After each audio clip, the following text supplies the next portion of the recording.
कार्यक्रम के पुण्यार्चक हैं श्री निर्मल कुमार जैन मोथिया, श्री जगदीश प्रसाद जी जैन, श्री विमलेश, श्रीमती उषा जैन मार्सेंस, श्री दिलीप कुमार जैन, श्री राजीव कुमार जैन बीडी, श्री भोलानाथ जी जैन सिंघई, श्री नीरज जी जैन। इसलिए यदि सोते रहेंगे तो हम उस ग्रह को दूर नहीं कर पाएंगे। आपको अपने ग्रह को बचाना है और ग्रहण को बचाना है, तो आपको आज से ही वक्तांबर स्त्रोत की युगल काव्य का पाठ मंदिर के साथ साथ घर घर में करना होगा। मंदिर में करते हो आप में विशुद्धि बढ़ती है, इस स्थान पवित्र होता है। जब ग्रह में करते हो तो ग्रह पवित्र होता है, ग्रह में विशुद्धि होती है, परिवार में विशुद्धि बनती है, परिवार में एकता के सूत्र जन्म लेते हैं। क्योंकि जो दिखता है वही तो बिकता है, जो दिखता नहीं शोरूम में वो बिकता भी नहीं है। यदि तुम्हें संस्कार देना है तो घर में दिखाना होगा। किसको दिखाएं? किसको दिखाएं? चार दीवालों को। हो सकता है एक दिन आपके घर में वो अचेतन दीवालें देखें, हो सकता है वहां पर रहने वाले व्यंतर देवादि जो रहते वो देख लेंगे, लेकिन एक ना एक दिन तो वो आएगा, कभी ना कभी तो आपसे एक ना एक कोई दूसरा भी तो होगा। समय ऐसा रखिए, किस समय करें, किस टाइम करें। रात्रि के 10 बजे कीजिए। कौन रहता है बाहर? माता जी दिन में करेंगे तो बच्चे ऑफिस चले जाते हैं, शॉप पर चले जाते हैं और पोता पोती स्कूल चले जाते हैं। कैसे दिखाएं? शोरूम तो दिन में खुलता है, लेकिन आपके वक्तांबर स्त्रोत का शोरूम, आपके घर का शोरूम रात्रि के 10 बजे खुले, रात्रि के 9 बजे खुले और आप बैठ जाएं एक जिनवाणी माँ लेकर के और तेज तेज से 2 काव्यों का पाठ करना शुरू कर दें। हम गारंटी से कहते हैं 10 दिन बाद तुम्हारे ग्रह में परिवर्तन ना आया तो वक्तांबर स्त्रोत कैसा, आपके मन में परिवर्तन ना आया तो ये वक्तांबर स्त्रोत कैसा, आपके बच्चों में संस्कार ना आए तो इस वक्तांबर स्त्रोत कैसा। इसलिए क्योंकि कमी बेटों की नहीं है, कमी तो बेटे के पिताजी के संस्कारों की है। पिताजी ने कौन से संस्कार दिए? पिताजी ने बेटी को दिखाया क्या है? क्योंकि पहले पिताजी को दिखाना होगा, उसके बाद बेटे संस्कारित होंगे। कैसे दिखाएं? दिखाओ तो सही। रात्रि का पहर है, भोजन करना नहीं है। रात्रि का पहर है, दीपक तो लगा ही सकते हो। रात्रि का पहर है जब आपके घर में आपकी संपत्ति को रखने का लॉकर है, तो वक्तांबर स्त्रोत को रखने की भी एक अलमारी भी तो होगी। जब आपके घर में डाइनिंग टेबल है तो आपके घर में जिनवाणी रखने की एक पीठ भी होगी। जब आपके घर में आपकी स्वामिनी के गले में पहनने की मंगलसूत्र है, माला है, तो आपके घर में एक जपमाला भी तो होगी। जब आपके घर में गैस को जलाने का लाइटर है, माचिस है, तो आपके घर में एक दीपक भी होगा। इस सब कुछ होने के बाद आपको करना क्या है? बस एक कमी है, वो है आपके मन की कमी, वो है आपके श्रद्धान की कमी, वो है आपके संस्कार की कमी। यदि आपके मन होगा, भक्तांबर के प्रति आपका मन होगा, इस स्रोत के प्रति आपका मन होगा कि मुझे संस्कार देना है। जब तक ये मन नहीं होगा तब तक तो एक ही कमी कलेगी कि समय नहीं है। उसी क्षण तुम्हारे घर में एक शास्त्र भी आ जाएगा और उसी क्षण तुम्हारे घर में भक्तांबर स्तोत्र का पाठ होने लगेगा।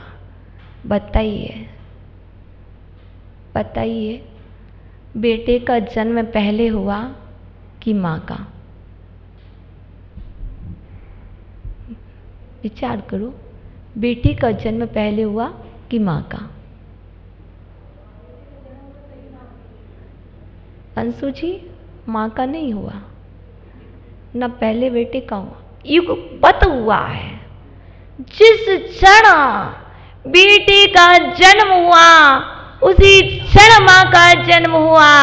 जिस क्षण भक्तांबर स्तोत्र का पाठ हुआ, जिस क्षण दीपक जला उसी क्षण अज्ञान का अंधकार भी हटा। व्यवहार में दीपक प्रज्वलित होता है तो अंधकार पलायन कर जाता है। वैसे ही यदि निश्चय में अंदर का दीप जल जाए तो अंदर का अंधकार भी पलायन कर जाता है। इसलिए ये मत सोचो, पाठ तो करते हैं, दीपक तो जलाते हैं, पर अंधकार हटता ही नहीं है। ऐसा हो ही नहीं सकता। जो भक्तांबर स्तोत्र का पाठ करे और उसके जीवन में परिवर्तन ना हो, ऐसा कभी नहीं हुआ है। यदि ऐसा होता तो ये शास्त्र झूठे हो जाते। ये भक्तांबर स्तोत्र का पाठ करने से मनतुंग स्वामी के ताले टूटे हैं। ये भक्तांबर स्तोत्र का पाठ करने से आपकी मध्य में बैठे हुए मनोज भैया की आवाज वापस आ सकती है। तो हम कह सकते हैं इस भक्तांबर स्तोत्र को पढ़ने से आपके घरों में संस्कार भी जन्म ले सकते हैं। आचार्य भगवान श्रुत सागर जी महाराज, जिन्हें ब्रेन ट्यूमर था, डॉक्टर ने स्पष्ट मना कर दिया था इसका ऑपरेशन कराना होगा, लेकिन महाराज का श्रद्धान 48 दिन के अंदर उनका ब्रेन ट्यूमर ठीक हो सकता है। तो आपकी कौन कौन सी बीमारी, आपके नाना तरह के अनंत रोग ठीक हो सकते हैं और आपके घर में संस्कार भी जन्म ले सकते हैं। ये आपके श्रद्धान के ऊपर है। देखिए, काव्य दोनों के ग्रह संहारक और ज्वर संहारक।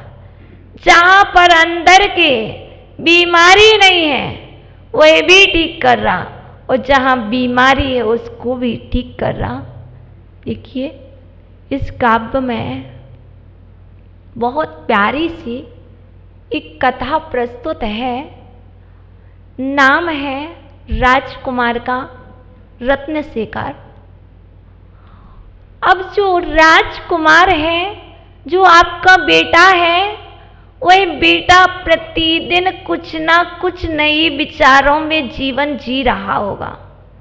क्योंकि जब आपके संस्कारित बच्चे बड़े हो जाते हैं, जब बाहर की हवाएं लगती हैं, तब कुछ ना कुछ विचार चलने लगते हैं। एक सुंदरी होगी। जब बेटियां होती हैं तो बेटियां सोचती हैं एक राजकुमार मिलेगा, और बेटे होते हैं तो सोचते हैं एक मुझे राजकुमारी मिलेगी। क्योंकि जब यौवन की देहली पर पैर रखते हैं तो विचार आने लगते हैं। जब बाहर की हवाएं लगती हैं तो ऐसे विचार आने लगते हैं। ऐसी इस कथा से जुड़ी हुई एक घटना है, इन युगल काव्यों से जुड़ी हुई एक घटना है। वह है कि विचार चल रहा था रत्नशेखर के अंदर में, मेरी शादी होने वाली है, मेरा विवाह होगा और मित्रगण मिलते हैं, भाई तुम तो राजकुमार हो, पिता के इकलौते बेटे हो, हमारी भाभी तो बहुत सुंदर आएगी, बहुत प्यारी होगी, संस्कारवान होगी, सब कुछ सपने दिखते हैं। कौन सी बेटी ऐसी नहीं है जो अपने माँ के घर में अच्छे स्वप्न ना देखती हो? बताओ माँ, आपकी शादी होने वाली थी, आपका विवाह होने वाला था, उसके पूर्व आप कितने कितने स्वप्न देख रहे थे। ऐसे ही हुआ रत्नशेखर युवराज राजकुमार अपने मन में बहुत स्वप्न देख रहा, और जिस कन्या से विवाह होने वाला है वो एक कन्या का नाम मदन सुंदरी था। कन्या सुंदर हो या ना हो, लेकिन कन्या का नाम तो मदन सुंदरी था। और जब मालूम चला तो बहुत सारे स्वप्न, बहुत सारे ख्वाब, लेकिन बस ये समझना जैसे एक गरीब का नाम अमीर चंद है, एक अंधे का नाम नयन सुख है, एक डरपोक का नाम शेर से है, बस इतना ही है, ज़्यादा कुछ नहीं। और शादी भी हो गई, पर देखा जब विचार आया, पहली बार देखा, एक बार तो चौंक गए, क्योंकि आपने कोई स्वप्न सजोए और उससे विपरीत कुछ मिल जाए, आप कैसे होंगे? ऐसा होगा कि हाथ भी ढीले रह जाएंगे, लेकिन संकल्प किया है, संकल्प में शक्ति है। और उस रत्नशेखर ने एक ही बात कही, क्योंकि जो मदन सुंदरी थी, सुंदर तो थी पर बहुत सारी बीमारियों से ग्रसित थी, कुष्ठ रोग भी था, आंखों से अंधी भी थी, गले में खराश भी थे, आवाज ठीक नहीं आ रही थी। अब क्या करें? बहुत सारे नाना तरह के रोग देखा, जैसे देखा संकल्प लिया है, मैंने इसको अपने जीवन की जीवन संगिनी बनाया है। देव शास्त्र गुरु की साक्षी में प्रण लिया है, 7 फेरे लिए हैं। यदि आप और कोई और होता तो क्या कहते? मेरे साथ धोखा किया गया है, मेरे साथ धोखा किया गया। आप क्या करते? जस्ट छोड़ देते हैं। लेकिन देखिए, संस्कारवान बच्चे, दिए गए धर्म के संस्कार, जिसको श्रद्धान होता है वो ऐसा कदापि नहीं करता है। और हुआ क्या? बस एक बार देखा और रत्नशेखर उठ करके तुरंत ही वन की ओर चल दिया। एक ही आश्वासन दिया, हे देवी आप चिंता ना करें, मैंने आपको जीवन संगिनी बनाया है। जब तक मेरे प्राण हैं और जब तक तुम्हारे तन में ये जीवन की श्वासें हैं, हम प्रति समय आपकी श्वासों की रक्षा करेंगे और हम आपको निरोगी बनाने का प्रयत्न करेंगे। आप बिल्कुल भी चिंता ना करें। ऐसा आश्वासन उस राजकुमार ने आने वाली सुंदरी के लिए दिया और राजकुमार दौड़े दौड़े चला जाता है। धर्म सागर जी महाराज के चरणों में, हे मुनीश्वर, मेरे अंदर में विशुद्धि जागी है, मैं किसी कारणवश आपकी चरण सन्निधि में रह करके कुछ धर्म साधना करना चाहता हूँ, मैं कोई धर्म की आराधना करना चाहता हूँ। और मुनिराज भी कह देते हैं, बिल्कुल अवश्य कीजिए, कौन सी साधना करना है? मुनिराज को बताया, हे प्रभु, हे स्वामिन, मेरा विवाह हुआ है और मेरी स्वामिनी रोगों से ग्रसित है, बहुत परेशान है, उसे अस्थमा जैसी बीमारी भी है, और जब उसके अस्थमा है तो ऐसा लगता है उसके प्राण ही जाने वाले हों। विचार चलता है। मुनिराज कहते हैं, ठीक है भाई, तुम साधना करना चाहते हो, एक काम कीजिए, भक्तामर स्तोत्र की साधना प्रारंभ कीजिए।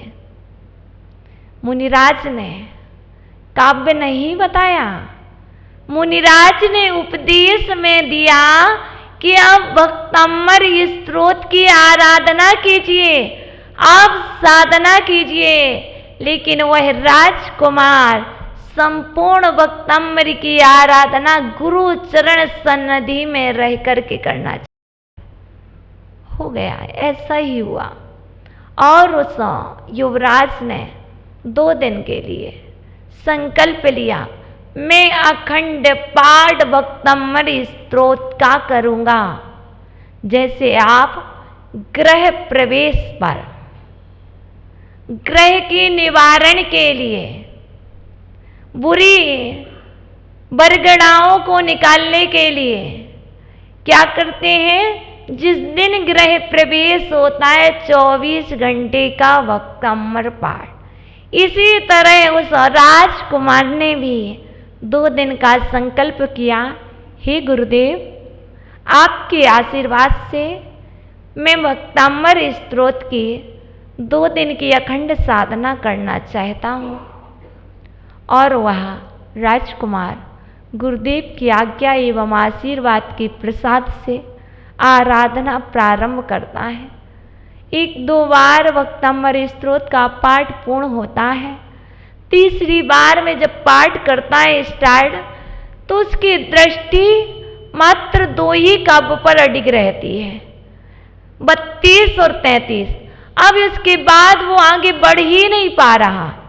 34 नंबर काव्य पर बढ़ना चाह रहा है, बढ़ ही नहीं रहा है।